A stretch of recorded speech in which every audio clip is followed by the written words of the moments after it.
going to try to ask for your guidance here on all of you.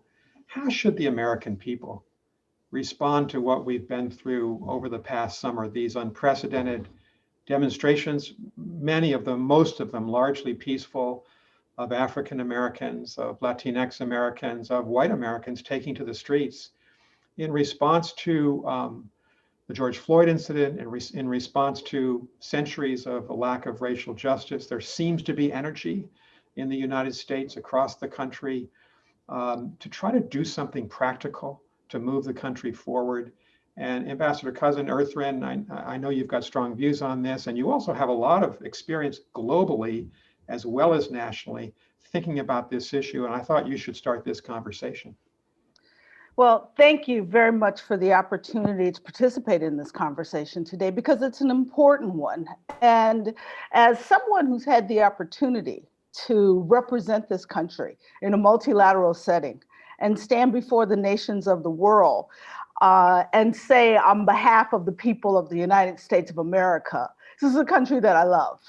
And it's a country that has been very good to me personally, but as a close friend of all of ours once said, that racial prejudice is the birth defect of our nation. And so I think that the first thing that we have to do as a nation before we can make sustainable, durable change is to acknowledge the problem. The reality of the structural challenges in our society that have been created by our racial animus, because you can't take and you can't solve deep-rooted structural problems until you accept the existence of those problems. And the challenge of racial of what we've seen in the last months is that we have communities that live without hope, and we have an opportunity to begin to develop that hope and the possibility of prosperity in those communities by closing the Black wealth gap. The reality is, in 1863, when the Emancipation Proclamation was signed, Black Americans owned 0.5% of the national wealth. Today, Black Americans own 1.5% of the national wealth. So building Black wealth and opportunities for Black capitalism is not new.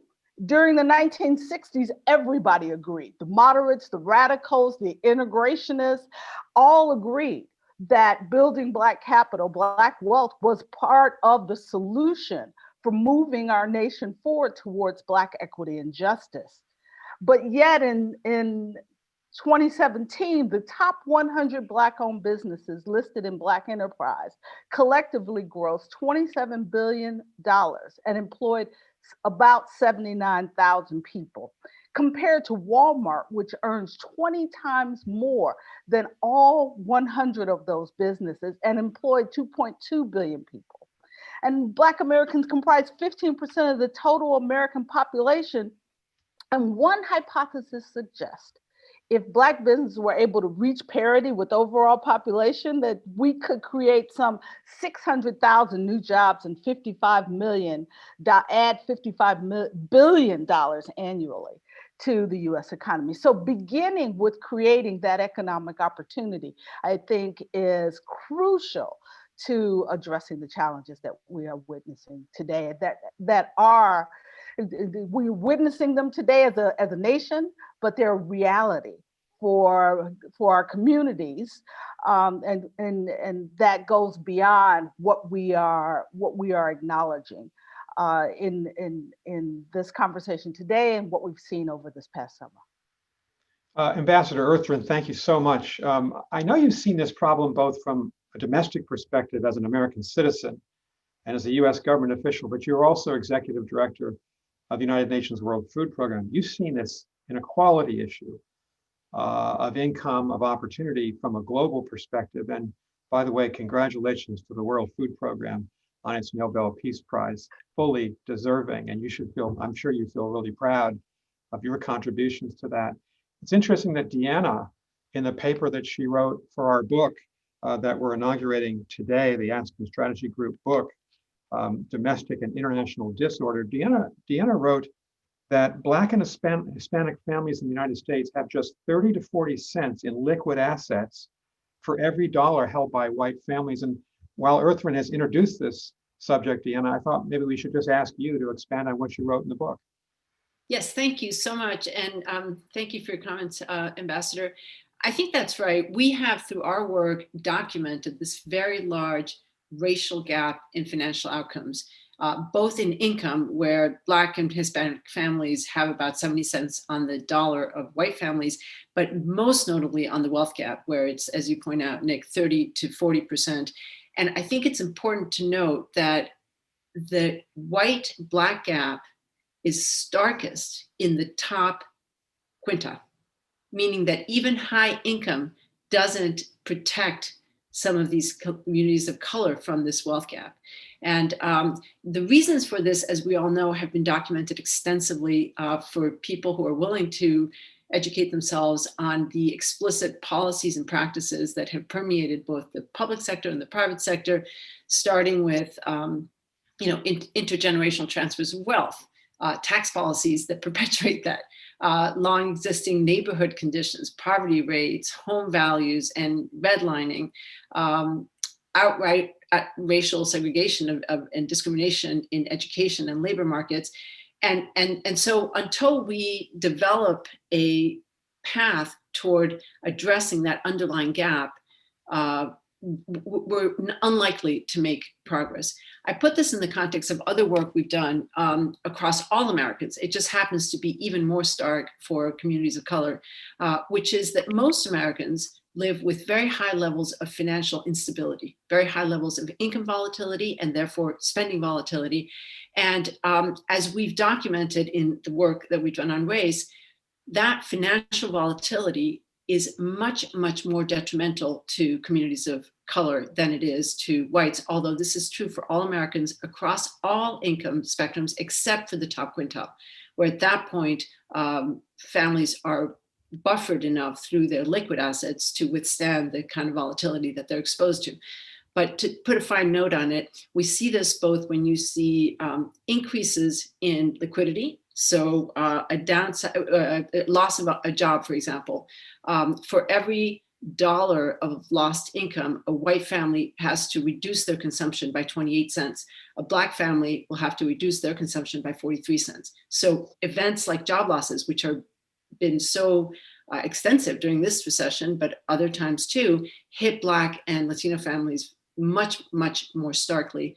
On the flip side, where you have large liquidity boosts, such as a tax refund, you also see disproportional impacts where white families, of course, respond to that with a 38% increase, but Blacks and Hispanics with significantly higher increases.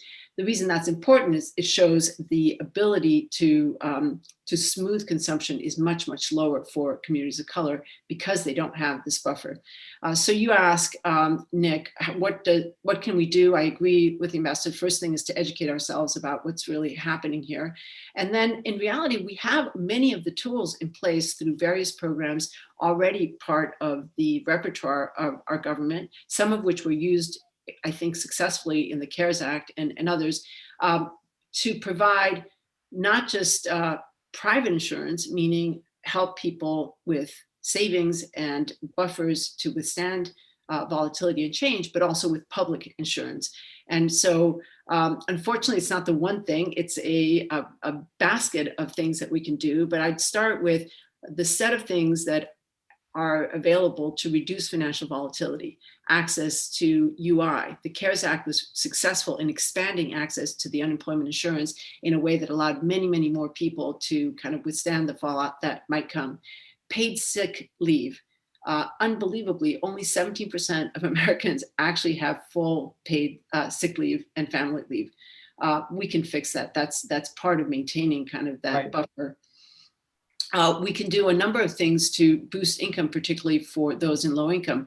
Minimum wage levels, the supplement demonstrated just how valuable that was as a mechanism to shore up low income families. The EITC and expanding the earned income tax credit, healthcare accessible housing are all part of the solution. And again, we have many of these programs, but we have purposely enabled too many restrictions on those programs for people who most need them. I think there are some new ideas floating around that are also beneficial to consider, like baby bonds. Some countries and areas have introduced those as ways to close that wealth gap early on in people's lives.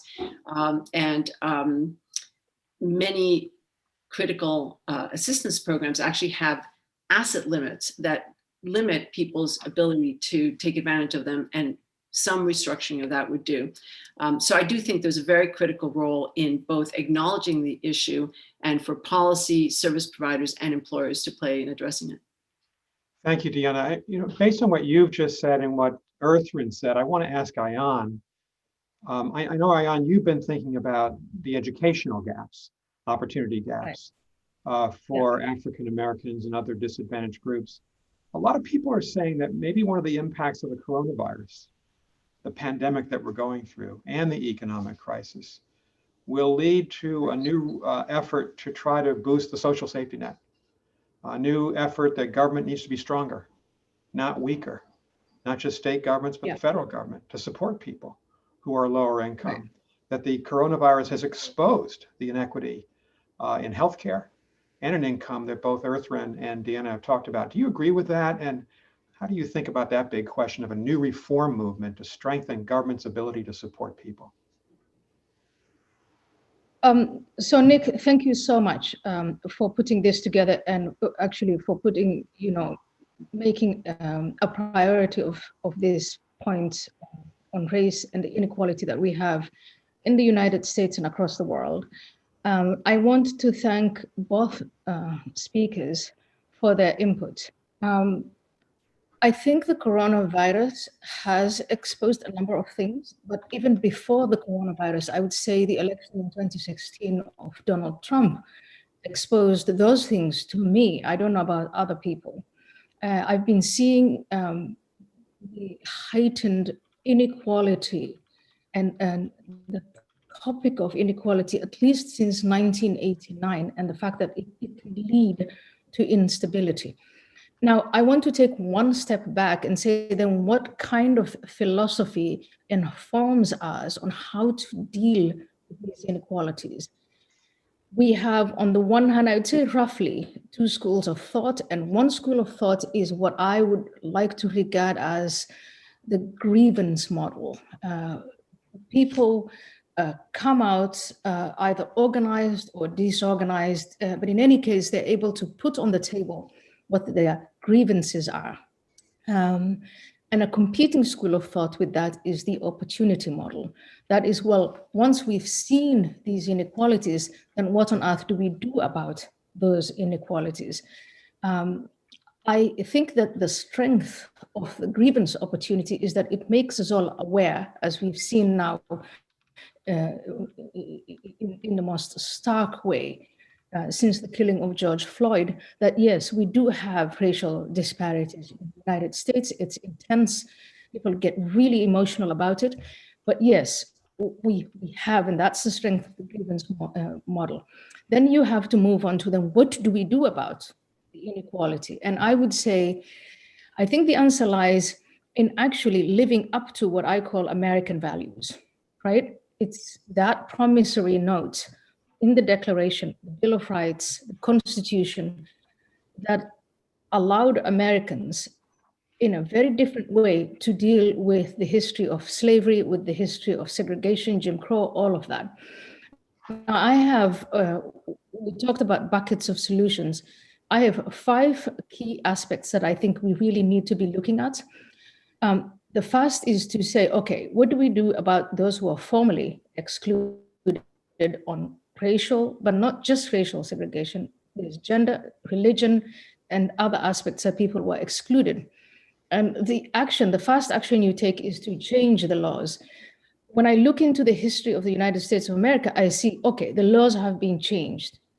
Second point, then we have to provide them, and the 2 other speakers have talked about this today, we have to provide them with the prospects that they were excluded from. I underscore education Education, education, education. I find myself growing up in a very poor country and being female and being excluded from everything we take for granted in the United States. One thing that I would say that lifted me out of that was education. And now we live in the age of information, knowledge. Yes, let's provide them with those prospects. And for that, yes, we need a stronger, healthier government, because it's not just about when you get educated, but then you need to have access also to economic sources, health and safety, well-being. We have to allocate those resources, period. Number 3, we have to prioritize. And I know that it's almost taboo, but we do have to prioritize the dismantling of criminal networks, such as gangs, human trafficking syndicates, the people who make neighborhoods for women and children and the vulnerable just unsafe. The government, it is a government duty to dismantle those criminal networks. Number 4, we have to create the equal opportunity and understand that we can't go on saying our system, the American system, it's systemically racist, it's structurally racist. If we have structures that are racist, then let's reform those structures. Let's reform the criminal justice system, the policing system, law enforcement. Let's reform those. But I absolutely disagree with any kind of view that says let's dismantle them all together. If you dismantle the police, the first people who are affected and thrown back into poverty are indeed Black people. It is the vulnerable, it's Hispanics, it's women. So all these notions about dismantling institutions is not something that I'm backing. And then finally, the 5th point is let's encourage and expect individual agency and responsibility. I would say let's beware of the racism of low expectations. The government can do so much, society can do so much, but it all ends up being up to the individual family, the neighborhood, the association. It's their responsibility to lift themselves out of poverty. And if we don't have all of these perspectives on the table, I don't think we're going to get to where we are. I think what I'd like to see is 40 years from now, 50 years from now, we look back and we say, in 2020, we had this enormous problem. We all came together, independents, Republicans, Democrats, and we had that American values approach of we're going to solve this problem, and we solved it. We no longer have it. That is my hope, and I think we can do it. But we have to be honest, we have to be explicit, and we have to allow all of these different perspectives to come on the table. We can't say something is going to be taboo. For instance, the absent fathers in the Black and African American community, that's something we need to discuss. I know it is sensitive, I know people hate it, but you can't solve the problem without putting that aspect of it also on the table. Thank you. Ayan, thank you very, very much. Thanks to the 3 of you. We just have 6 minutes left. And so I'm just going to ask you all the same question based on what you've all said. What would you say to the next president of the United States would be the most important thing that he could do to begin the process of righting the injustice? Obviously, these are very different people. In my personal view, Donald Trump's been playing the race card in the election. He's been dividing us by race. He's the worst thing that's happened to us in a long time. The way he's responded, the way he's against Black Lives Matter. Joe Biden, a very different record in the way he's talking about the country. So, in either scenario, or just choose the person you want to give advice to, what's the most important thing that the president should be doing to mobilize the government and the country? As Ayan said, it's not just a government function, it's individual as well, to begin to get at the root of the problem so we can make progress. And I apologize, this summer, we had hours of discussion with Governor Deval Patrick, Condoleezza Rice, Mitch Landrieu, Earthrin Cousin, lots of people. And we've only got now 5 minutes. So Earthrin, let me come back to you with that real big, impossible to answer question. It's not impossible to answer, Because if you have a president that is willing to acknowledge that there is a problem, you start there, because you can't reform unless you can acknowledge the problem and move towards resolution. But there's also some very concrete actions that the president could take. And that is, as we talked about closing the Black wealth gap, is prioritizing federal contracts, which total approximately $560 billion annually, with 4.1 million contractors. 7.2% of those contracts, or only 7.1% were awarded to Black Americans in 2018. There's an opportunity there to grow businesses. U.S. venture capital invested in 2019 totaled $130 billion. Black-owned businesses received less than 1% of the VC capital investment. I can go on, but I just say that the next president, if I was coaching and talking to President Biden, I would say that prioritizing the policies that can support the government action and prioritizing the advocacy that will catalyze private sector action to change these numbers, to create opportunities for building communities that have the potential for providing economic growth. Yes, jobs, but also wealth. That's not a dirty word in the Black community. We should have the ability to move from intergenerational poverty in Black communities to intergenerational wealth building opportunities. Earthryn, thank you very, very much. I wish we could have a longer conversation today, but in this book that we've just published, you can find it at asgbooks.com. It's available electronically. We'll have it available in book form as well, but right now, asgbooks.com. Deanna. I would underscore some of the points I made earlier on this. First and foremost, I agree, just acknowledging the issue and acknowledging that as our research demonstrates very, very clearly, where families of color, particularly Black families, have the financial liquid buffer, their financial outcomes are just as they are for whites, as they are for everyone else. And we have had so many structural issues that have prevented Black families from establishing those levels of wealth. And we need to acknowledge that as reality of the way our economy has unfolded and tackle systematically ways to improve that wealth gap. And, you can start with tax policies that embed the legacy of poverty.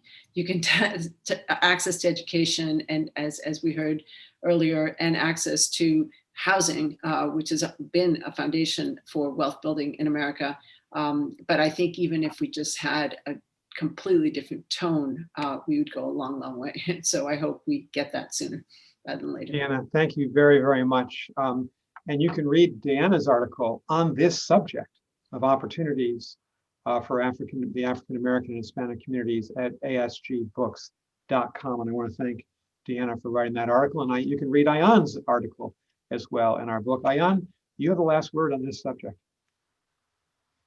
Nick, thank you very much. You asked the question, what should we do about either we have a re-election of Donald Trump or we have Joe Biden as our next president. I learned when I was in politics, you just have to work with what you have. And if Donald Trump is re-elected, unfortunately, we do have to work with him because we can't wait another 4 years for him to get out of office before we address these issues. And there are a number of prominent Black Americans who are actually working with him. And, he's done a few things on, I would say, it's not what we want by far, but he's taken a few steps in the direction of reforming the criminal justice system and things like that. If Joe Biden is elected, indeed, I would say we really have to do something about education. Again, I can't insist enough. Our public schools, for the richest, most powerful country in the world, our public schools are just so bad. I mean, my schools in Nairobi in some ways are better than some of the schools that we see in California, Illinois, New York. It's just crazy. So I would say the biggest priority would be to revolutionize our schooling and dedicate resources to that. And then we can talk to the private sector about hiring. We can talk about all sorts of different things, but education is key. Thank you. Ayan, thank you. And when Joe and I and Condi Rice and Anya Manuel and I were thinking about what we should do this summer for our big conversation over 2 days on American foreign policy, we decided we had to begin at home. We had to begin with race. We had to begin with the economic crisis, the recession. We had to begin with the coronavirus and the crisis, those three interlocking crises. And I felt a lot of us felt that the discussions we had, Condi Rice, Deval Patrick, Mitch Landrieu, Erthrin Cousin, Ayan Hirsi Ali, on race was the most important discussion we had, because it is the existential problem that the country has faced since its founding. So I want to thank you, Erthrin and Deanna and Ayan. A quick conversation, but a very good one. And you can find two of the chapters in this book, Domestic and International Disorder, A Strategic Response, at asgbooks.com. Two of the chapters are by Ayan Hirsi Ali and Deanna Farrell. Thanks to all three of you. We appreciate it very, very much. Thank you. We're going to transition very quickly to our next conversation, which is going to be about the challenges the United States faces in foreign policy around the world. And I see that my good and close friend, Jane Harman, is on the screen. I'm hopeful that Phil Zelikow will activate. He has his screen, and Tori Taussig. I introduced them all before. I'll introduce them again. Jane is the president and CEO of the Woodrow Wilson Center, spent 2 decades in Congress, one of our great experts on the intelligence community, on homeland security, on national defense, on everything under the sun about American foreign policy. Phil Zelikow, professor at University of Virginia, former director of the Aspen Strategy Group. I think one of the most important intellectual thinkers, strategic thinkers about the future of America and the world. And Philip has written and Jane have written really important chapters for our book that is available on asgbooks.com. And finally, but not finally, but Tori Taussig of Harvard University. Tori is a fellow at Harvard. She is directing our new project, and we're working together on this project on the future of the transatlantic relationship, a Harvard report that will be coming out in about 3 weeks' time, a nonpartisan report. So this is an impossible conversation to have. In Aspen, we had this over 2 days. And I sent an email to Jane and Phil and Tori yesterday saying, I really want to focus on just your thoughts on your recommendations to the next president. And you can decide in your answer, Jane. We'll leave with you. Whether or not that's Donald Trump you want to recommend to, or Joe Biden, that's your choice. But if there was one thing that America had to do to right the ship in our foreign policy, our national security policy, what would it be? And just for people listening to this, we focused a lot on China and the Aspen Strategy Group, obviously that multifaceted competitor. We focus a lot on Russia. We have major problems in deciding what to do after 2 decades of war in the Middle East and South Asia. We have climate change. We have the lack of a global response on the coronavirus, a lack of an effective global response by the United States and the G20 and China. So Jane, let me lead with you. I mean, how would you answer that question? Well, first, Nick, thank you for including me in this conversation. I've loved my 23 years so far as a member of the Aspen Strategy Group and my decade as a trustee of the Aspen Institute, on top of other things that I do. But it's a very special place, and you're a very special friend. So thank you. Thank you. My answer to that question is heal the country. I actually don't think we can have a strong foreign policy and project any form of leadership if we don't have American support for that policy. That doesn't mean every single card-carrying Democrat or Republican, but it means the majority of the American people believing in their leaders, respecting their institutions, leveraging the enormous resource of the private sector, and offering, not just in Congress, although that's a place I would start, if not a unified voice, a majority, a substantial voice on behalf of American strategy and goals. And so I'm really glad I'm not running for re-election this year, just saying. Congress is broken. I don't think anyone has missed that. And if we just exchange sides and we do payback again, I think that will be a very unfortunate outcome. But for example, just to illustrate my thought, Congress could, the next Congress, led by a president who wants to heal the country, actually focus on authorizing the use of military force in certain parts of the world, if that's necessary, could focus on a framework around our surveillance policies, which have created a lot of mistrust both in the United States and abroad, could focus on amending the Federal Vacancies Act so that the people in place leading departments, especially in the intelligence area, which is what I want to get to in 1 second, are confirmed by Congress and oversight can work again. Developing a budget system where we don't just have continuing resolutions and so forth. And I think if those things happened, a president, I think Biden would be my more likely candidate to be able to do this, would have the support he and a very qualified team need to relaunch American leadership. It won't be the same as the old leadership, but Build Back Better is also, I think, a wonderful phrase for foreign policy. Let me just take 1 minute and talk about what I wrote about in your book, because I think it was under stressed in the wonderful sessions we had this summer. But my theory of the case is that good intelligence is a key ingredient to good foreign policy. And that how we understand the threats against America posed by China, Russia, jihadis, let's notice the attacks in France this week, requires state-of-the-art intelligence.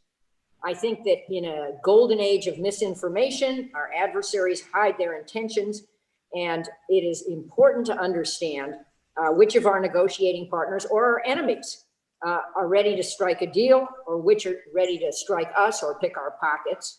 And I say that the big problems here are politicization, which didn't start with this administration, but which is now an art form, politicization of intelligence, extensive surveillance where we collect everything we can and where the result of the reaction of the private sector is to encrypt everything it can. That's a lose-lose proposition. And I think that a third problem is fixing the Federal Vacancies Act. And finally, I say that reinstituting and reinvigorating things like the Privacy and Civil Liberties Oversight Board and creating transparency in what our intelligence agencies do is a way to strengthen them, not weaken them. And again, to close, we need to heal the country, and we need to figure out a way to jumpstart a really solid and robust and future-oriented and technologically based intelligence community. Jane, thank you very much. You got a lot in a very short period of time, and I thank you for that. Let me just say, I've been advised by my friends on the chat column here that I've been misadvertising the books. It is not asgbooks.com. We're not a com. It's asgbooks.org. So I apologize to all my friends at the Aspen Strategy Group. Jane, in addition to reinventing and renewing American intelligence, if you think about the defense community, the intelligence community, there's the State Department. And this, I'm really leading to my friend Phil Zelikow here. There's the need to elevate American diplomacy, because diplomacy is going to have to lead to reinvigorate our alliances, to figure out how to get out of Afghanistan. That's really a diplomatic function. And certainly to lead on climate change and the big coalitions that we need to build with our alliances. Phil Zelikow is a former member of the U.S. Foreign Service. He served as counselor, which is one of the 4 or 5 undersecretary jobs to Secretary Condoleezza Rice. I admire, Phil and I are lifelong friends, but I admire his ability to see into the future. And Phil, I'm going to ask you the impossible question that I asked Jane. What's the most important thing that the new president should think about to restore American leadership in the world and activity and engagement with the world? Nick, thanks. And thanks for those inordinately gracious comments. Well deserved. Let's suppose that I was a policy planner for the Secretary of State. And he said, what could I do? What could we do right at the start of the administration that would be pretty low-hanging fruit that we could do fairly quickly that would set a really strong message? My answer to that question would be this: unwind the tariff war with Europe. Unwind the tariff war with Europe. Now, how do I get to that? First, I actually, as I outlined in my paper, I make some arguments for really big ideas about moving towards trying to work on the 21st century agenda, which is a multi-year project, which requires a lot of engagement to work on problems like biological security or climate change or digital security and cyber and the rebooting global capitalism. But you can't do any of those things right away. Those are all big, long projects.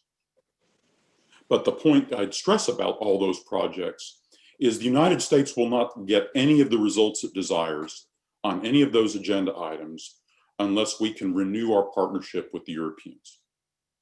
That's just a core prerequisite for successful work on any of those problems, bar none, including, by the way, Iran, China, and Russia, if that's what you're worried about. So point one is anything we're going to want to do over the next couple of years requires renewed partnership with the Europeans. Point two, yes, of course, everyone's going to say we're going to change the tone. Instead of sounding hostile and bumptious, we're going to be friendly and cordial. Got that. And the Europeans will, It's important, Philip. We'll say, that's nice. At least the president isn't tweeting off at us. But what would make a lot more difference is to do something that's real, concrete, tangible, and affects people in their domestic politics. And that's where the tariff war comes in. This has had a real impact both in the United States and in Europe, and including in politically sensitive constituencies like agriculture and industry. So first point is you've got to clear the air with the Europeans to do anything big you want to work on. Second point, unwinding the tariff war would be a strong and tangible way to do that rather quickly. Three, and the third point is that unwinding the tariff war doesn't really cost us much in the US economy. The tariff war mostly got going using issues in metals and aircraft. The longstanding arguments about Boeing and Airbus, a set of longstanding arguments about steel and aluminum, where we hit the Europeans with tariffs in addition as part of worldwide steel and aluminum tariffs. The Airbus-Boeing tariff reasons are gone. Airbus has canceled the A380 aircraft. That was a big reason for that. Both Airbus and Boeing are right now flat on their back, and this kind of beggar thy neighbor approach is actually hurting both companies at a very bad time for both of them. In metals, the Wall Street Journal just this morning ran a story pointing out that tariffs on steel and aluminum aren't even helping the steel industry, the American steel industry, that much less the problems they're causing in raising prices for input materials in American manufacturing. So just to come back where I started, you said, what would be low-hanging fruit that a new Secretary of State could tackle that would send a strong, tangible message very soon, unwind the tariff war with Europe? Philip, thank you very much. It's a really good segue to Tori. But I'll just say this, I'll pile on and agree with you that this is probably the most important thing to do, to strengthen our alliances and turn those alliances in a more positive strategic direction, because a lot of Europeans have the same complaints the EU does about China's trade practices, as does the United States. Is there a leveraging that could go on between the EU and the United States? Not a full-blown trade agreement, but a leveraging of our interests vis-a-vis China. You could even add Japan to that, and that'd be about 60% of global GDP. But Tori's been working on this issue. Tori's the research director, as I said before, of our Harvard project on the future of the transatlantic relationship, which is going to appear in mid-November. And Tori spent a year in Germany as a Bosch Fellow. She's been thinking a lot about how you'd lift up this relationship. Do you want to give a sneak preview, Tori, of what we're going to recommend in that report? Yes, and thank you very much, Ambassador Burns, for the invitation to join this discussion. At this point, I think both Jane and Phil have touched on a number of issues that I would dovetail on and highlight as well. I mean, I think to go back to your original question, what can the United States do to regain the mantle of global leadership, to rebuild its alliances and partnerships around the world? I mean, not to be political, but I do think many of us on this call would agree that it will be easier should Vice President Biden be elected to the White House in November. However, either administration will need to take critical steps to regain some of the leadership that we've lost in the last few years. I want to point out two major challenges that are facing the United States and Europe at this critical juncture. There's a litany of issues we could go into, but I'll focus on the geopolitical for the moment.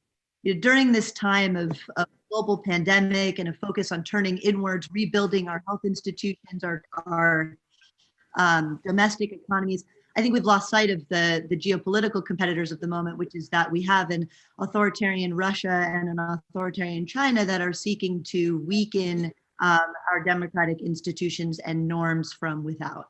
If we focus particularly on the European security order, we have a Russia that is still undermining European sovereignty, European security, and European prosperity through both conventional military and hybrid means.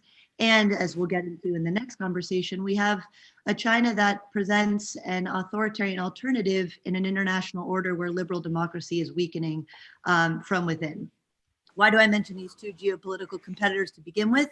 Because it is going to require two things, both what Jane and Phil have touched on, in order to meet those challenges as a transatlantic community. One is reinvesting in our domestic institutions and our domestic democratic foundations at home. And the second is in investing in our traditional alliances and partnerships abroad, first and foremost with our European counterparts. I think what Phil mentioned in ending the trade war, ending the tariffs on steel and aluminum, first and foremost with our European partners, would go far in setting a kind of renewed foundation. I would also add that there can be room for a symbolic reset. I mean, particularly if there is a President Biden, showing up in European capitals, going to Brussels, having summits with EU officials, with leading European politicians, whether that be Chancellor Merkel, President Macron, just saying, the United States is back and we're reinvesting in this relationship is important.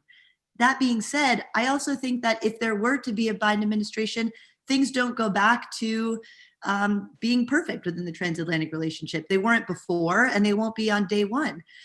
We're going to need to ask a lot of our European counterparts in pushing back against these geopolitical challenges that I mentioned at the onset from Russia and China. We have a Europe that's currently divided on China policy, that's divided on whether, for example, telecommunications provider Huawei should be building out 5G networks. We have a Europe that's divided on energy security and energy providing from Russia. And so we're going to have to ask a lot from our European counterparts to step up and unite around these geopolitical challenges as well. One of the issues that Ambassador Burns and I have been discussing in our transatlantic project is what role should the European Union play in developing a more united and stronger Europe? What role should Germany play in leading a stronger and more united Europe? I think these are critical challenges that either a Trump administration or a Biden administration will face, and will be issues that they have to deal with on day one. I'll close by saying that going back to U.S. obligations in strengthening the U.S.-Europe partnership will be in reinvesting in multilateral institutions and agreements that we've withdrawn from over the last few years. First and foremost being the Paris Climate Accords. Another that's going to require a significant amount of tension is the Iran nuclear deal, a treaty of significant importance to the Europeans that I think America's withdrawal from has led to viewing the United States as an unreliable and unpredictable partner. So those are just a few issues to put forward at the onset. And again, I do want to really hammer home what both Jane and Phil have said about rebuilding the domestic democratic foundations in our country in order to compete with authoritarian challenges abroad. And also to what Phil said, I mean, really reinvesting in traditional alliances and partnerships in Europe, first and foremost, by ending these hyper unilateral policies that have made Europe out to be a competitor, would be top of my list. Tori, thank you. I certainly agree, and we're working together on this. There's a lot we can do to reinforce NATO and return the United States to the leadership of NATO, to work and improve, and this is where Phil started, our relationship with the European Union on trade, and to be sensible about it. On the other hand, is we've got to look forward, and we can't go back. The Europeans don't have a united policy on China strategically. They haven't figured out what to do on 5G as their allies in the Indo-Pacific and in North America turn against Huawei. There's the issue of tech regulation by the EU of our tech companies. There's a digital services tax. Iran's going to be extraordinarily complicated as an issue because of the aggressiveness of Iran throughout the Middle East. So this is not going to be always an easy discussion, but the United States will return to the center of it. We've got 8 minutes left in this rapid fire conversation. I want to ask Jane, and I know Jane's going to leave exactly at 11, and Phil and Tori, can we look beyond Europe at what else the United States should be doing if restoring alliances and partnerships is part of it? Joe Biden has said we'll go back into the World Health Organization, we'll go back into the Paris Climate Change Agreement. We also have the Indo-Pacific. We have the Quad as a possible future instrument to balance China and China's to be competitive with China and try to limit China's ambitions. We have the priority of North Korea and the failure of attempts by the Trump administration to deal with the nuclear weapons program. We have Iraq and Afghanistan. A lot of issues here. Jane, Phil, Tori, what else would you advise the next president? Well, Nick, if you're starting with me, I just want to give a shout out to one of Trump's ambassadors currently serving, Kay Bailey Hutchison, the ambassador to NATO, a post you used to have, who tries very hard to keep it going, keep it fresh. Yeah. And I think it's the kind of steep hill she climbs, but she does it effectively. And to remind everyone, as you often do, that while you were ambassador on 9/11, NATO invoked Article 5 for the one and only time without being asked to come to the support of the United States. So that's a big deal. And I think we need to keep that in mind as we restore, reinvigorate, reinvent our role in NATO and NATO's role in Europe and as a North American defense alliance. To Asia, the one thing we haven't listed yet is the Trans-Pacific Partnership, TPP, which I think Trump precipitously withdrew from. That was a brilliant idea, started in the Obama administration, that's probably why he withdrew, to join with the economies of Asia to support them and us, to advocate for common standards, and knowing that all of them, and we are major trading partners with China. If what we are trying to do with respect to China, I'll just answer that part because others have lots of knowledge here, is be an effective strategic competitor, not an enemy. The best way to do that is through a resurrected trading alliance in Asia. And when we withdrew, Japan stepped up, and there still is TPP without the US and without as much clout as it would have if we were in it. So I would recommend that we put that on the list of alliances we should restore, along with making, I would say, the Paris Accord much stronger. I mean, China could still be in it and get away with building coal-fired plants, which it is now doing. I think 70, I don't know if it's 70 a month or 70 a year. 70 a month sounds much scarier. And so I'm saying that restoring all of this, putting the talented team that I think a President Biden could build to work would be a huge step forward. Jane, thank you. And I know you've got to get off the screen and go on to another speech you're going to give. I thank you very much for being here. Phil, what are your thoughts? I mean, I'm asking you an impossible question here to answer in a couple of minutes. What else do you think is very important for the next president? Taking up your invitation to switch the focus to Asia for a moment. The number one thing I'd wave about is Taiwan. I think Taiwan right now is the first, second, and third most dangerous issue in the Asia-Pacific region. And the concrete thing I recommend doing about that is prepare for and engage in significant strategic conversations about Taiwan with Japan.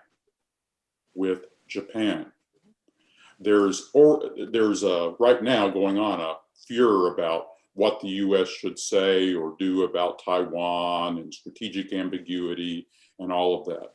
What is striking to me when I would read that and listen to these conversations, if anyone actually works in these problems for a little while, everything turns actually on the posture of Japan in this matter. If you play these things out for more than about 5 minutes and you don't view them through a narrowly military lens, the position of Japan is simply pivotal on how to think about Taiwan. The Japanese have greater interests in this matter than we do, by far. Therefore, I think nothing that we do about Taiwan can go forward unless it is a joint US and Japanese strategic understanding. And I'm not satisfied that the United States has reached that kind of deep joint strategic understanding with the Japanese about how to think about the most dangerous situation in the Asia Pacific. Philip, thank you. And Philip will remember, Philip and I were young Foreign Service officers in the State Department's Executive Secretariat back in 87, 88, when George Shultz was Secretary of State. And Philip, I remember Secretary Shultz saying repeatedly in those years, long time ago, Japan is the strongest and most important American ally in the world. And as our attention shifts strategically to the Indo-Pacific, to the question you've identified, and the larger landscape of US and China, which Joe and I and Tom Pritzker, Naima Green-Riley are going to discuss in a minute, certainly Taiwan has got to be a focus. We spent some time talking the last 2 years at the Aspen Strategy Group about this.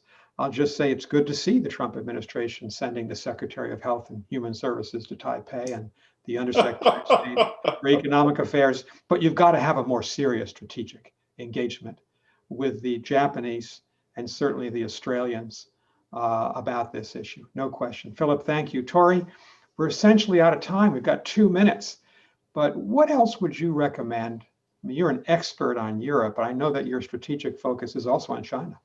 What would you recommend to the president?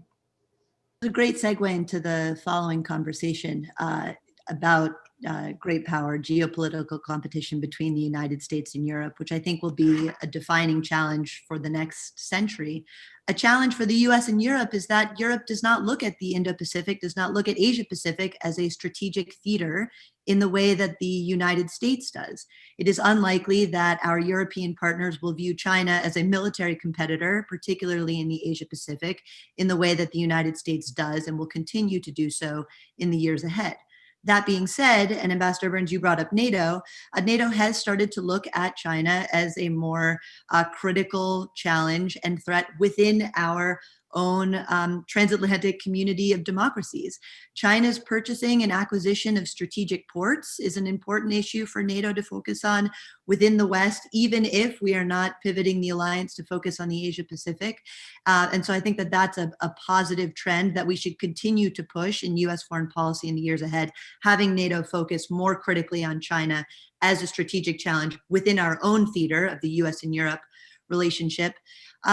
And finally, I'll add, I think it's important that we see continued cooperation, enhanced cooperation between the US, Europe, and our Asia partners, Japan and South Korea, on a range of issues from technology, trade, to development, because this is where I do think you could have more concerted cooperation between Europe and Asia if it's not going to be in the field of military competition in the Asia Pacific.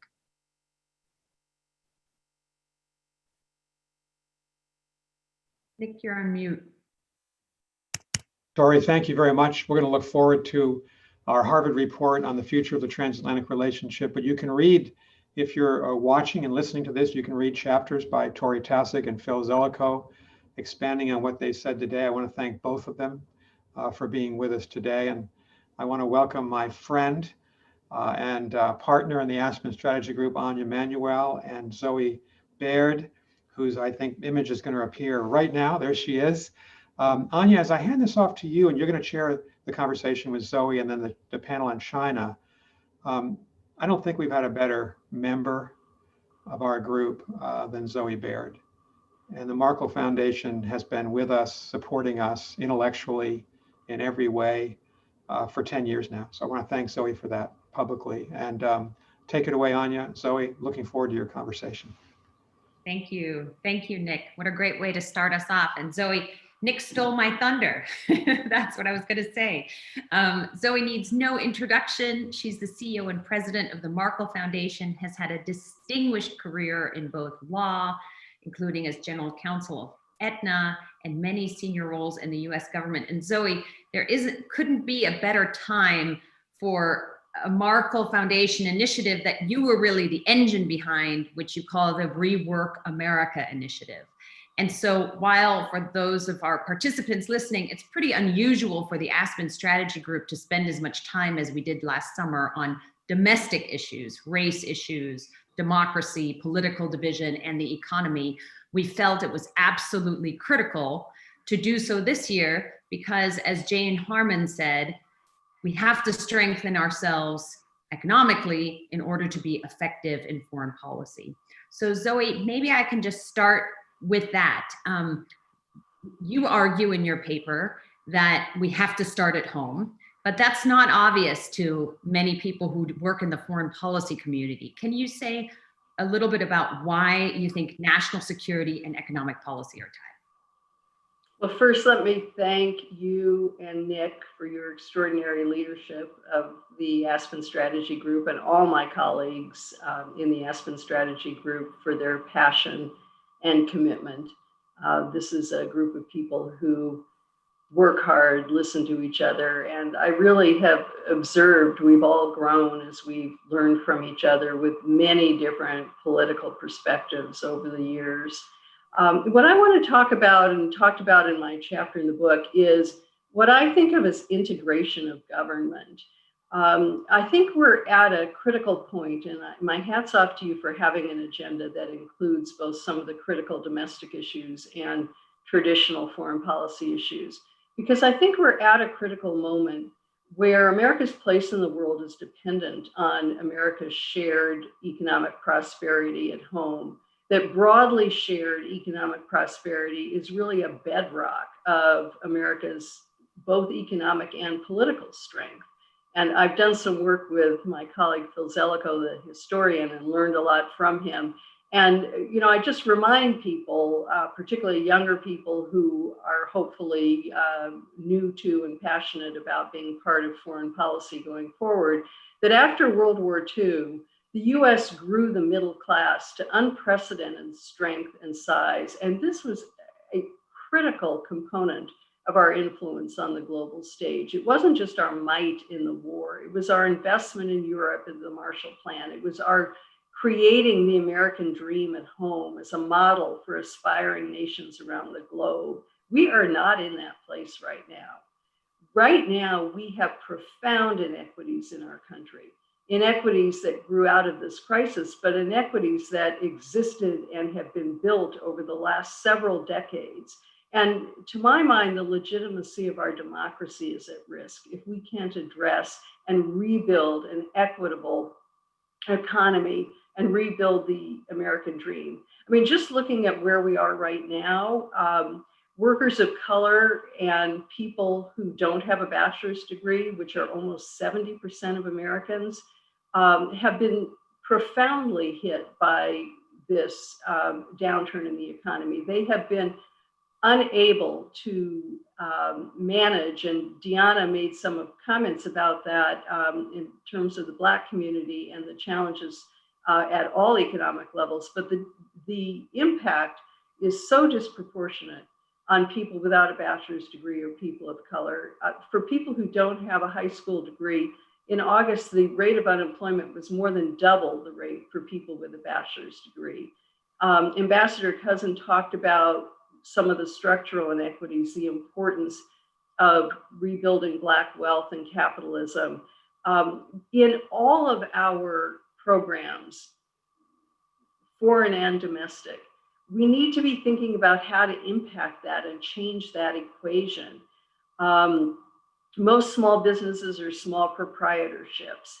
As we think about the trade issues and the tariff issues that were being discussed earlier today, we need to have strategies that include the voices of workers and small businesses so that the solutions we seek don't simply further the inequities that have been built into our economy in the last several decades. We need with intention to say, how are we going to use the tools of foreign policy and our relationships with other countries to rebuild an equitable economy at home and rebuild the American dream? That's perfect. Thank you. A perfect explanation of why this is so critical. The great thing is that your paper is also highly practical and talks about how to make it happen. You talk about a modern labor market. And can you just explain a little bit, what do you mean by that? What do we need to change? My hope in the next several years is that the federal government will invest deeply in creating more good jobs and in preparing people for them.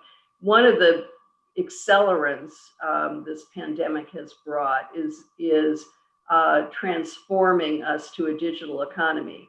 And while Diana at JPMorgan is able to make sure everyone who works for them have laptops or telephones to connect, those Black small businesses that are mostly sole proprietorships don't have the resources or capacity to do that.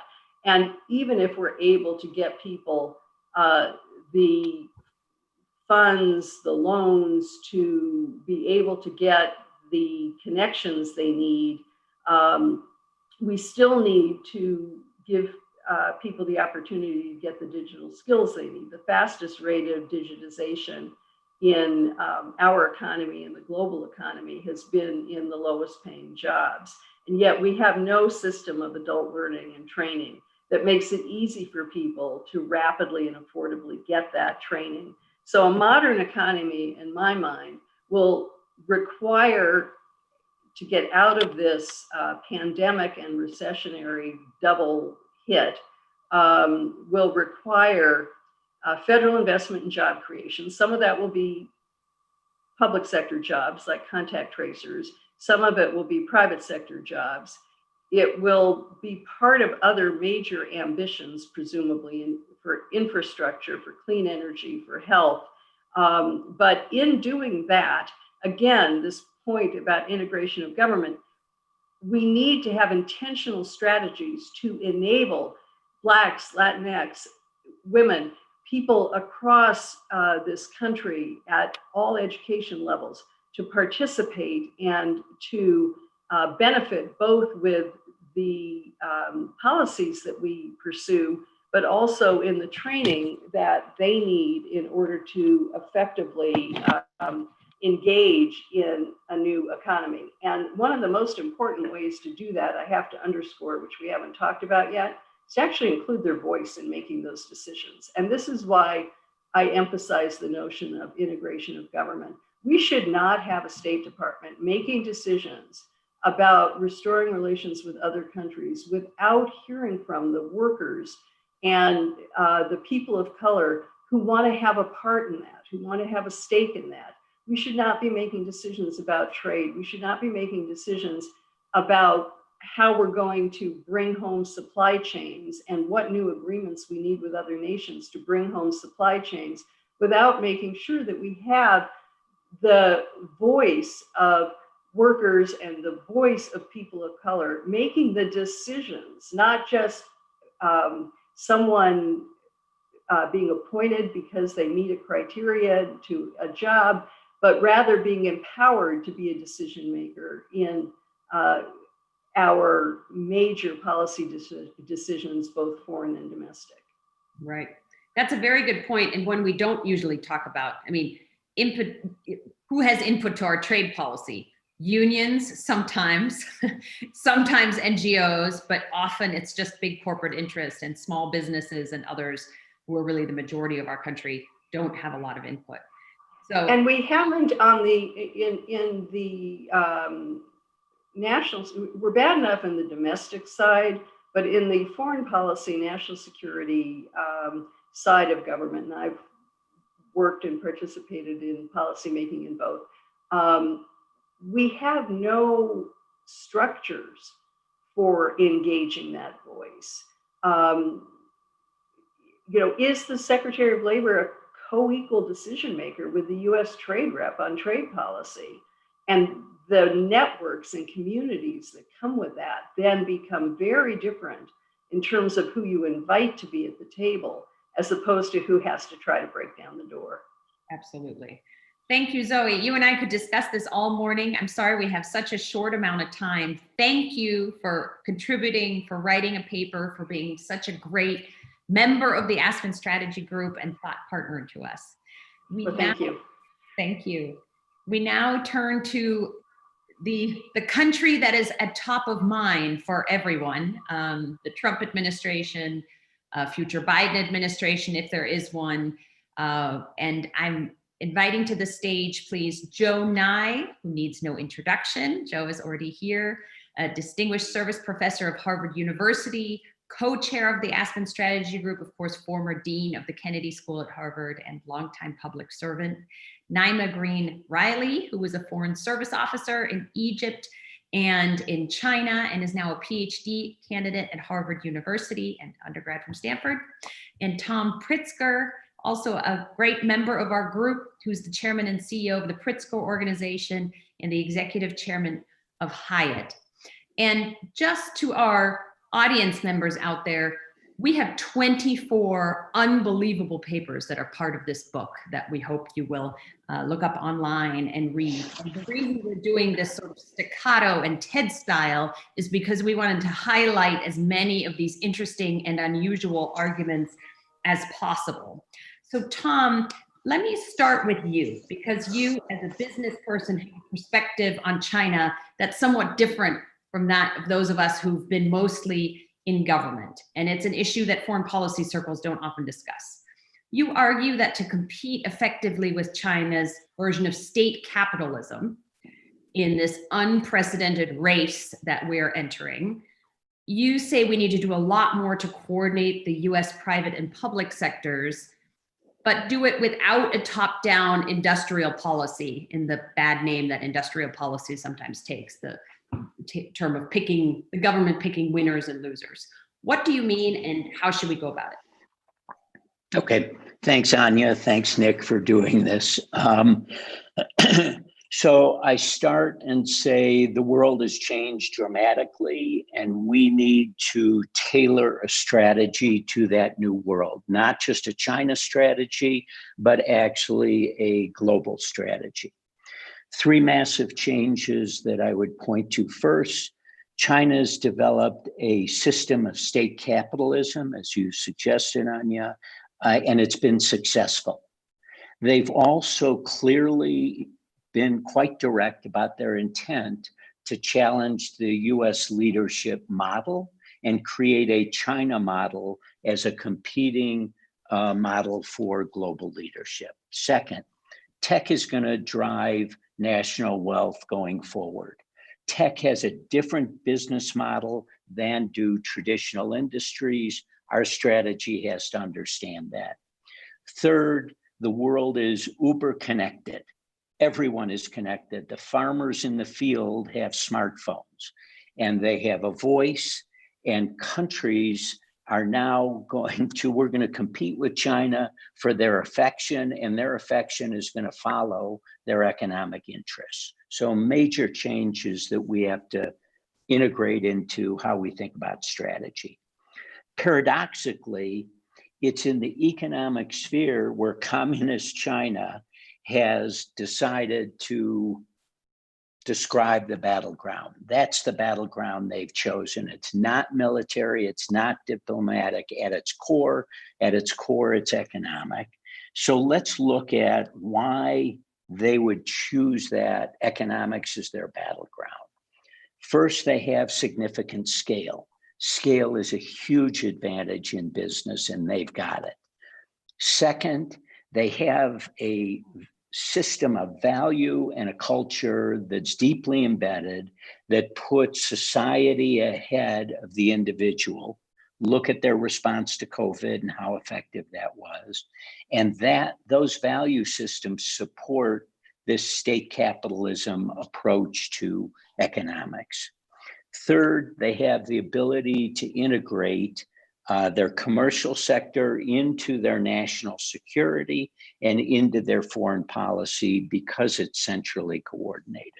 So the visual I want to suggest here is when Xi Jinping goes to sleep at night, he lays down, he closes his eyes, and he starts muttering, "It's the economy, stupid. It's the economy, stupid." And that's how he visualizes. Yes, exactly. So let's go to our strategy. So what I'm suggesting is not just a China strategy, but actually a strategy for the 21st century world that we're facing. And I refer to it as a modern alliance-based industrial policy.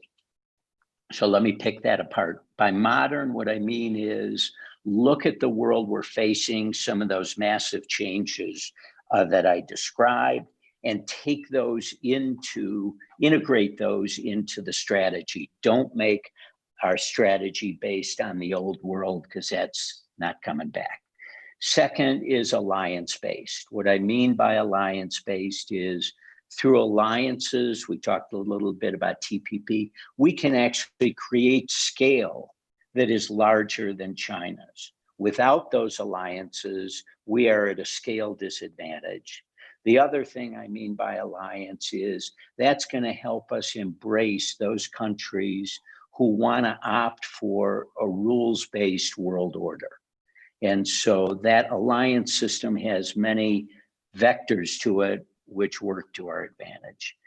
Third, I did use the term industrial policy, and I have to tell a quick story. What I don't mean by it is choosing winners and losers at the company level. So when I decided to use the term, I'm come out of the University of Chicago.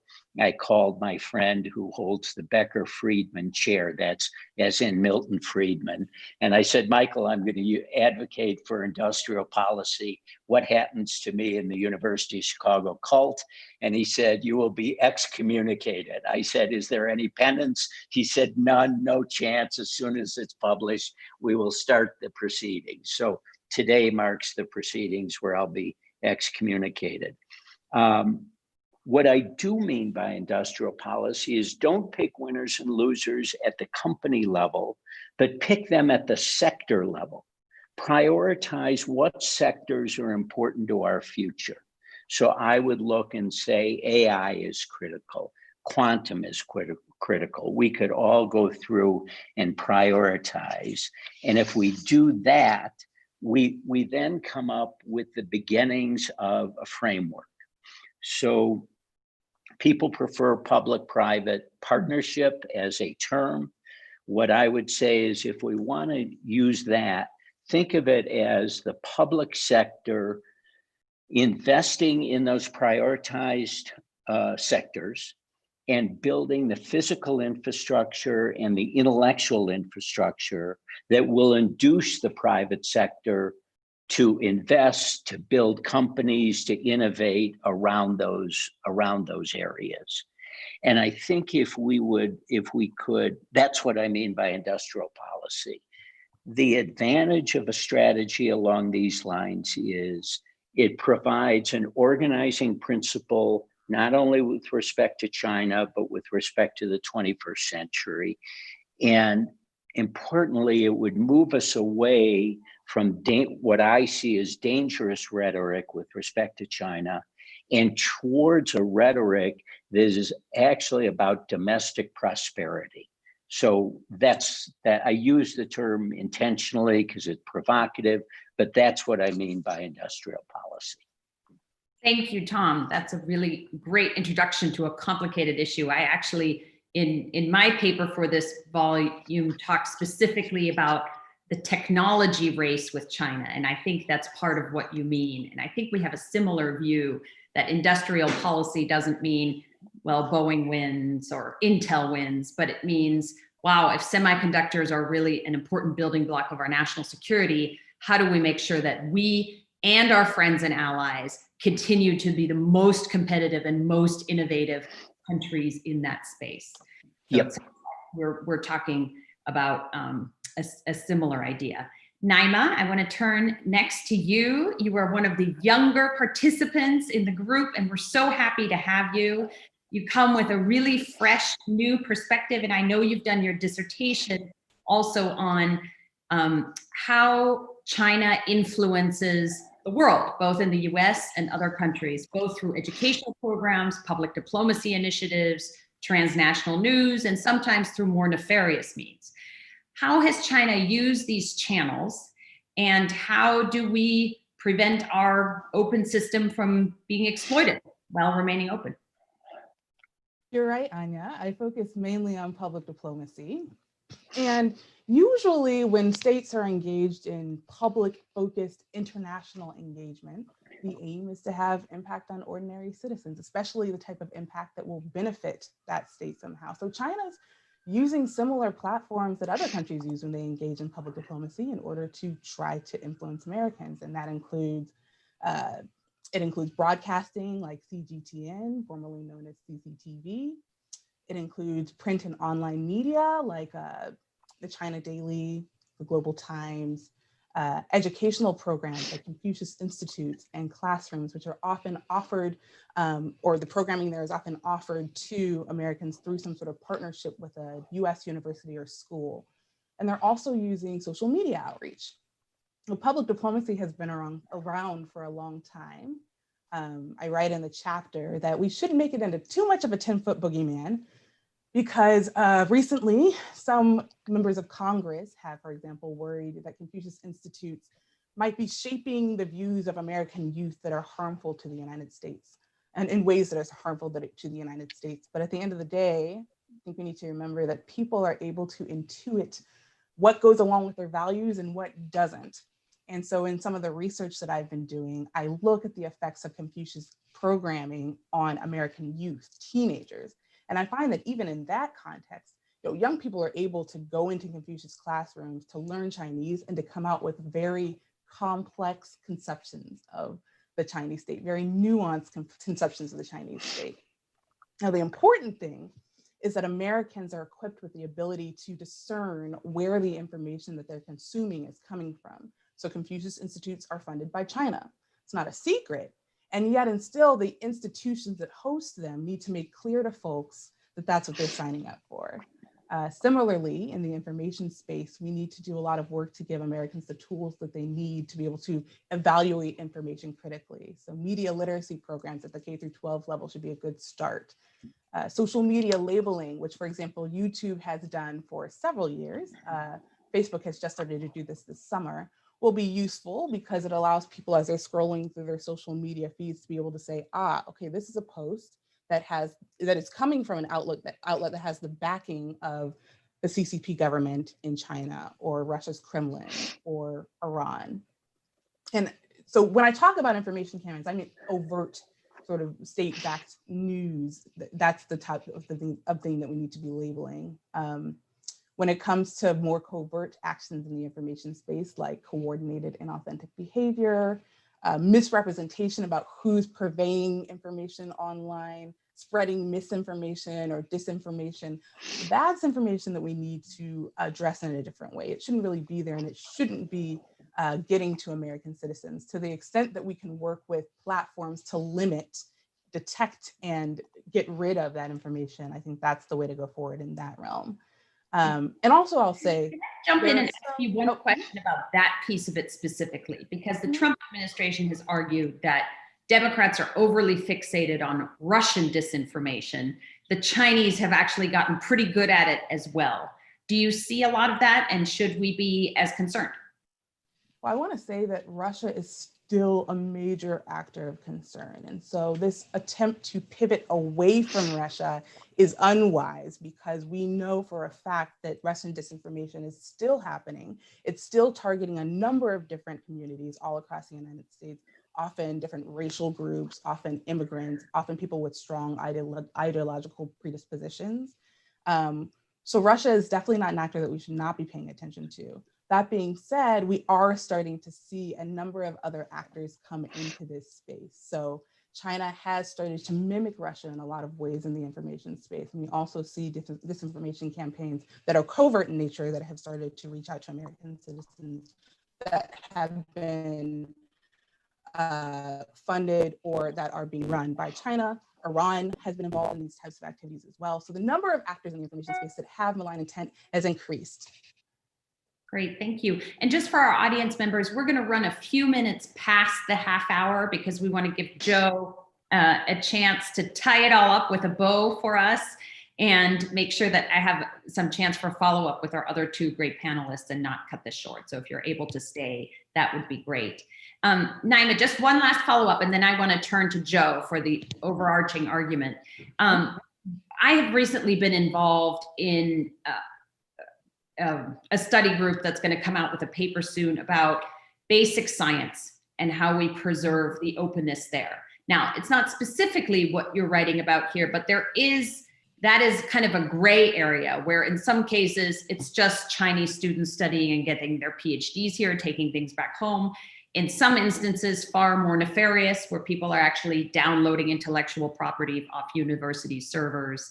Our view in the paper is, by and large, basic science needs to remain open and benefit the world, but there are a few safeguards, and they're similar to what you mentioned. Sunshine is the best remedy, so you need to know who's funding what research and why.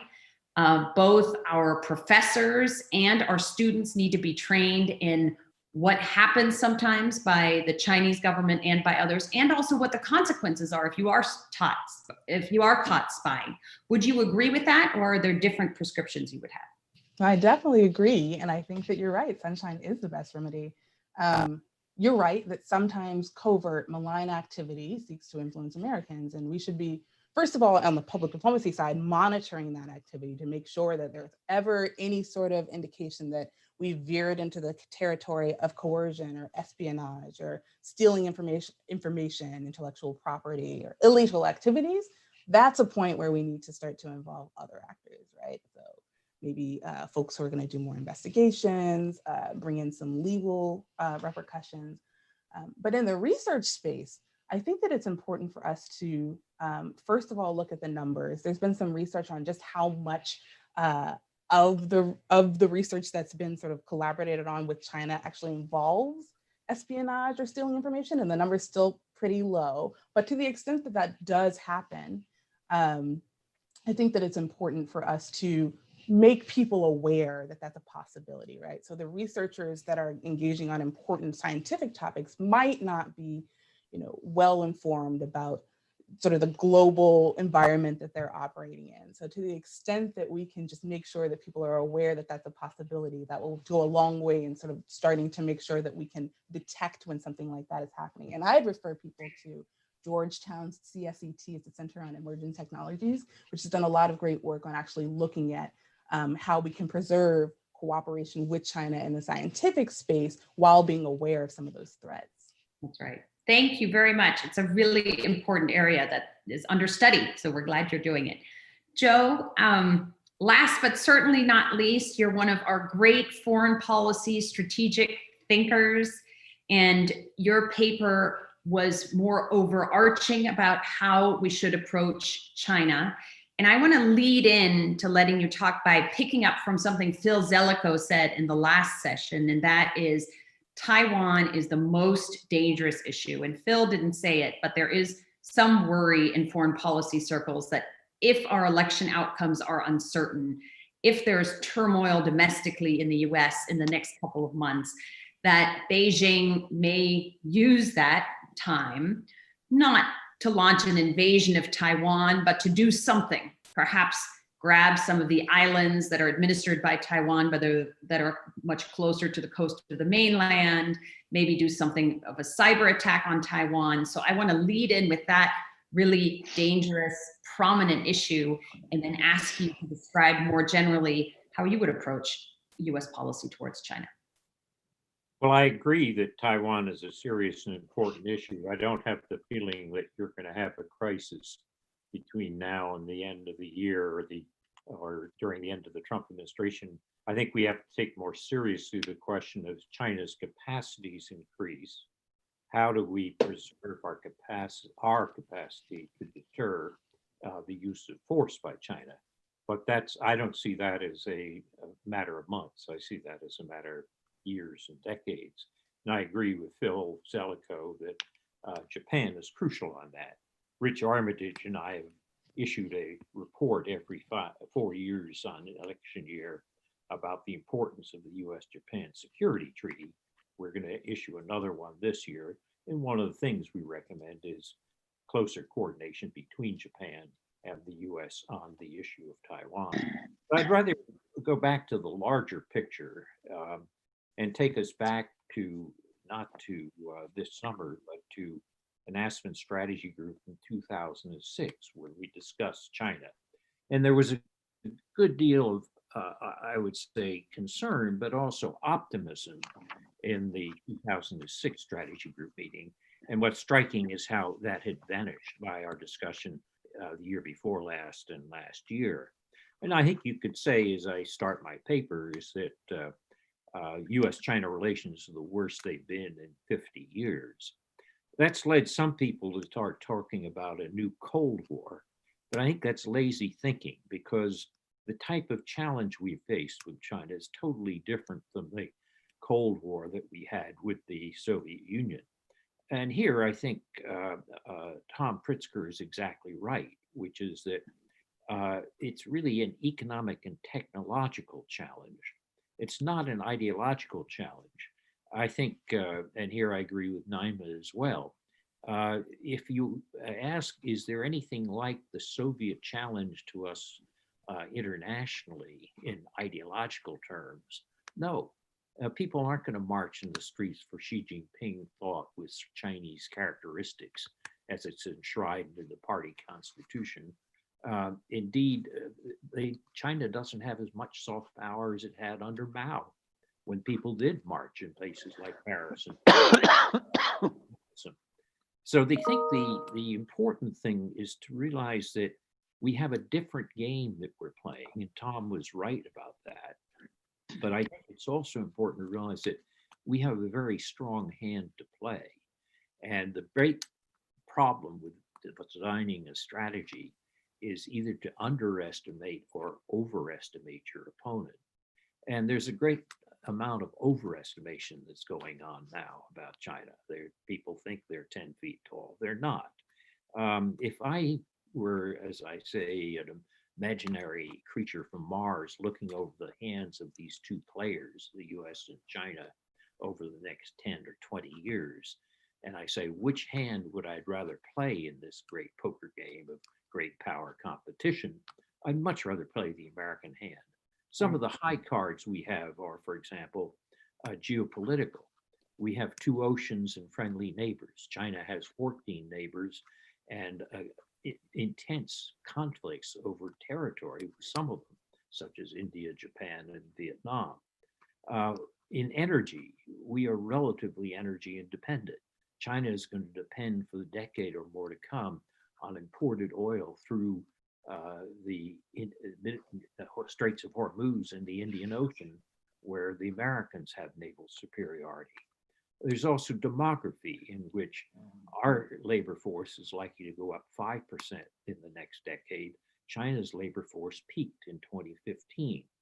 If you look at technology, the ability to develop new areas of technology, whether it's nano or bio or the next generation of information technology, of the 20 leading research universities in the world, as measured by Shanghai Jiaotong University, 15 of the 20 are in the United States, none are in China. And of course, there's also the dollar, which still remains preeminent as a store of value, even when we have problems with our economy.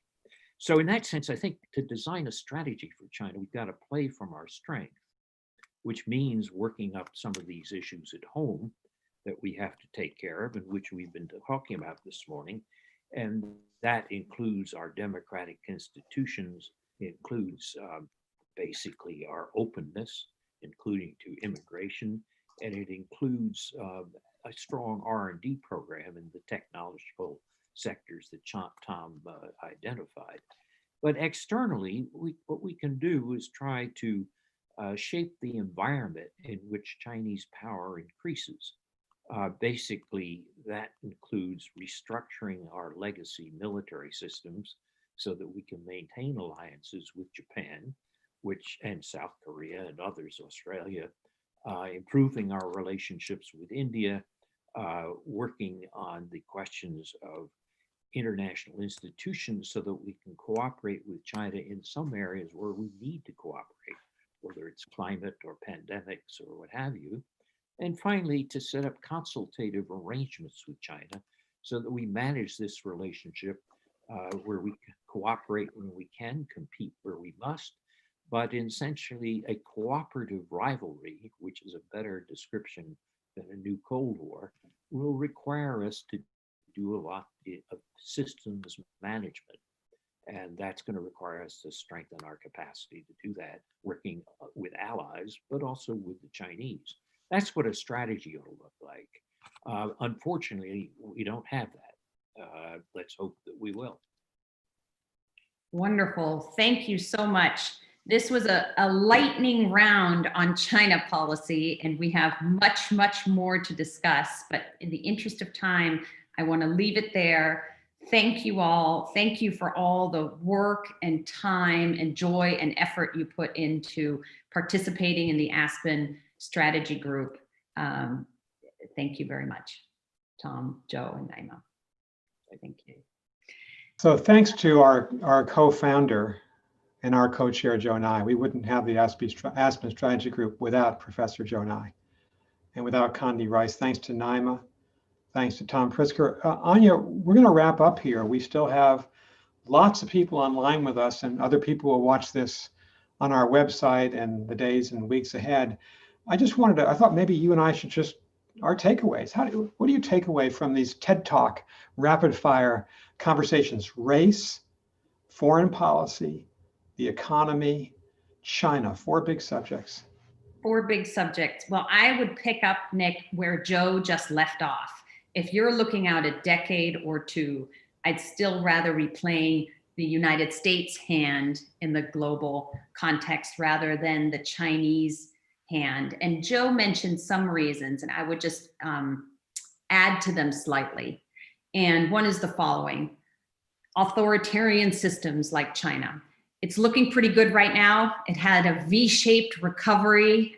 They cracked down hard on the virus, and so now there's very little of it, and so the economy can bounce right back. We're not having that, but when I teach this at Stanford, I often say authoritarian systems are like glass, they're rigid. So you tap them 100 times and nothing happens, tap it just the right way and it bursts.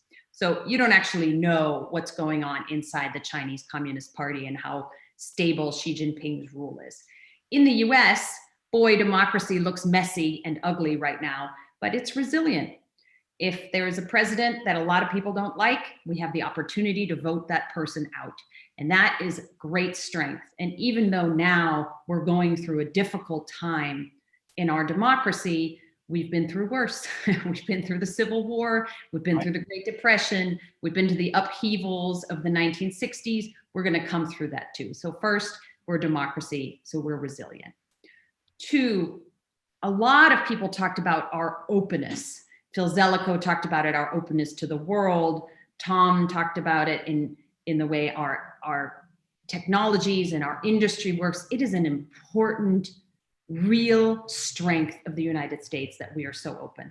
And I hope that we don't make the mistake and become so afraid of China or of what's coming at us that we close ourselves off. I see this a lot in the technology space. I wrote about it a little bit in my paper for the book. Right, you did. You're not going to lock in American technology and keep it from going to China. You're not going to lock out Chinese technology. It's just not how the system works. So what we need to do instead is out innovate and out compete. And we can do that. We've done that before. Some of the things that Zoe talked about about how do we reskill our workforce? How do we make sure that the economy is working for everyone, not just a few wealthy people in New York and in Silicon Valley? We can do that as well. So those are two of the big takeaways. A third half one, Joe mentioned, and we haven't talked much about finance, the dollar as a store of value and as the reserve currency for the world. I know when we met this summer, Larry Summers spoke to us, and he had something to say about that. He said it still is, but it may not be forever. And I just wanted to highlight that, even though we didn't talk about it this morning. It is true, but just like in technology, the Chinese are still behind, but objects in the mirror may be closer than they appear. That's, I think, the same thing with our financial fintech innovation and with the dollar. If you look at the big innovations in financial technology, they're all in China. Ant Financial, Alipay, WeChat, those are coming up very fast. And in the US, we have been really innovative. Our companies are there, but the US government bureaucracy is killing a lot of these little fintech companies, not through malice, but just through the fact that it's easier for the bureaucracy to say no to something new than to say yes. And I hope we correct that. So those are my three big takeaways. How about you? I fully agree with you. And on that last point, one of the chapters in our book, which people can find at asgbooks.org, is by Aditi Kumar, who's a very bright young scholar at Harvard Kennedy School. And she wrote a chapter on the digital currency issues and the problems with fintech and the opportunities and problems with fintech. And she's very much focused on that issue. Anya, first of all, I want to say, I think we're very proud of the group of people we have around the table. There was a time when the Aspen Strategy Group was frankly a lot of older white men like myself, but we had an age span in Aspen virtually this summer for 2 days, from people in their 20s to people in their 80s. And they were new and diverse voices. They're young scholars like Naima Green Riley and Tori Tausig and Aditi Kumar and Laura Coupe, really impressive people. And they're sitting down and exchanging views with Joe Nye and Condi Rice and Madeleine Albright and Ash Carter. And so I think that mix of being intergenerational and being highly diverse and reflecting American society is critical to the future of the Aspen Strategy Group, as it is to every institution in America. And I guess I'd say from our TED Talk rapid fire conversations this morning, I'd say that what struck me was, if we're thinking about American foreign policy in 2021, we have to begin at home. And we have to begin with the coronavirus and the recession and race, especially race, the third rail, the existential issue of American history. Second, I would say that certainly the United States has to lead. And we're not leading right now. We're not in the World Health Organization. We've left in the middle of the pandemic. Left the WHO to its own devices. We're the only country not in the Paris climate change agreement. We've weakened our alliances, and it's in the interest of the United States and the American people to be engaged with the world. It helps us and it helps the rest of the world. And I think there was a spirit around that issue, both in our conversations in August, but I think today that's palpable. And third, I say that stakes are very high for the United States. We're a nonpartisan organization. So I'm not going to say anything political about the choice next Tuesday, November 3rd, but the stakes are very high that the United States get this right, and that we consider ourselves a leading country that's in the world and that's working with the world. And we have a Republican membership and a Democratic membership and lots of independent people, I think, who all agree on that. And I see that in the Congress among senior Republicans and senior Democrats. They want the United States to be engaged. And finally, I just say, you and I have a close friend and in many ways a mentor, Condoleezza Rice, our co-chair, and she couldn't be with us today, but Condi has been saying for some time now that the American people need to be self-confident, and the United States government needs to be self-confident. We should be self-confident. And I think Joe Nye really has it right. We have so many advantages in the world, structural geopolitical advantages that we can build on, and that Republicans and Democrats should be building together. And that's the best nonpartisan tradition of the Aspen Strategy Group. So I want to thank you, Anya. You're a great leader, and it's a pleasure to work with you. And I want to thank Neve King, who's our new, Neve basically runs the Aspen Strategy Group, not Anya and me. And we're so proud that Neve is with us. And we want to thank certainly John Hogan and Kathleen Shea and Jennifer Lawrence and Tobias Brandt, our two great Scowcroft Fellows, and everybody else who makes our Deb Cunningham, all the people who make our organization tick. Thanks to everybody for watching. asgbooks.org. Thank you, Anya. Leah Batunis, who runs the Leah Batunis, how can I forget Leah? My goodness. One so last much. plug for the book. You have it here. It's at asg.org, and you please all get a copy because there are really, really interesting papers in there. Thank you, Nick, for everything you do. Thanks, Anya. All of you in the audience will join us again for our next program. Thank you.